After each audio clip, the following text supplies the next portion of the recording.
Welcome back. Janagama జిల్లా పాలకుర్తి నియోజకవర్గం కాంగ్రెస్ నేతల మధ్య వర్గపోరు బయటపడింది. Market committee chairman Tirupati Reddy వర్గం నేతల్ని ఝాన్సీ రెడ్డి సస్పెండ్ చేశారు.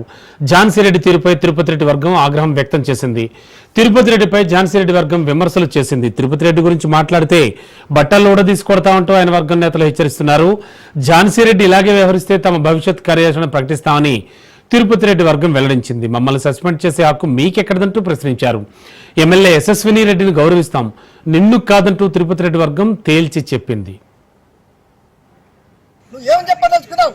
మాకు నోటీస్ ఇవ్వకుండా సస్పెండ్ చేసే హక్కు నీకు ఎక్కడిది? నియోజకవర్గంలో కొత్త నడవడిని తీసుకొస్తున్నావా? నియోజకవర్గంలో కొత్త రూపాన్ని తీసుకొస్తున్నావా? ఏం చేయాలనుకుంటున్నావు నువ్వు? మా లంబాడి జాతికి ఇచ్చే నాది గౌరవం. మా లంబాడి జాతి మీద నీకు ఉన్నదా ఇది చిత్తశుద్ధి? నీ రాజకీయ దివాలా కోరతనానికి నేను తప్పకుండా తిప్పి కొడతా. నియోజకవర్గం మొత్తం తిరుగుతా, అన్ని నియోజకవర్గంలో గ్రామ స్థాయిలో తండా స్థాయిలో తిరుగుతా, అన్ని మండలాల సమావేశం పెడతా, నీ అంతు చూస్తా. మహేష్ కుమార్ గౌడ్ మా దళిత బహుజన బిడ్డ, ఆయన అంటే మా గౌరవం ఉంది. రేవంత్ రెడ్డి అంటే గౌరవం ఉంది. రాహుల్ గాంధీ అంటే గౌరవం ఉంది. ఇక్కడ స్థానిక ఎమ్మెల్యే అంటే గౌరవం ఉంది. నీది ఏంది ఏకపక్ష నిర్ణయాలు?